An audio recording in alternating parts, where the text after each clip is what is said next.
दरम्यान परभणीत आपल्याही बॅगा तपासल्या होत्या असं अजित पवारांनी म्हटलंय। उद्धव ठाकरेंनी बॅगा तपासणीवरून केलेल्या टीकेवरून अजितदादांनी मोठा टोला देखील लगावलेला। या टीकेवरून सध्या आता जोरदार राजकारण सुरू झालेलं असताना अजित पवारांनी ही सारवासारव केली आहे। तसंच लोकसभा निवडणुकीवेळी मुख्यमंत्र्यांच्याही बॅगा तपासल्या गेल्या होत्या असंही अजित पवार म्हणाले।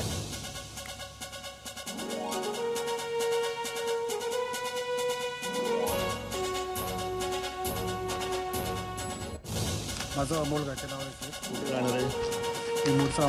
अमरावतीचा जी सर। ठीक आहे। कोणाकोणाच्या तरुण बॅग तपासले?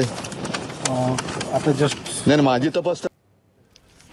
काय नाव तुमचं? आपण बॅगा तपासलेल्या आहेत। माग मी परभणीला असताना माझ्या बॅगा त्यावेळेस तपासल्या होत्या। पूर्ण अधिकार बॅगा तपासायचा आहे। आत्ता पण मी जातो। मागच्या लोकसभेला स्वतः मुख्यमंत्र्यांच्याही बॅगा तपासल्या। शेवटी आम्ही प्रचाराला कुठेही गेल्यानंतर निवडणूक आयोगाने सांगितलेलं आहे का ह्यांनी तक्रार केली, विरोधकांनी अशा प्रकारची तक्रार केली की पोलिसांच्या मदतीने ह्या सगळ्या गोष्टी होतात। तर आमच्याबरोबर जर पोलिसांच्या गाड्या असतील तर त्याही तपासा, आमच्याही गाड्या तपासा। एबीपी माझा, उघडा डोळे बघा नीट।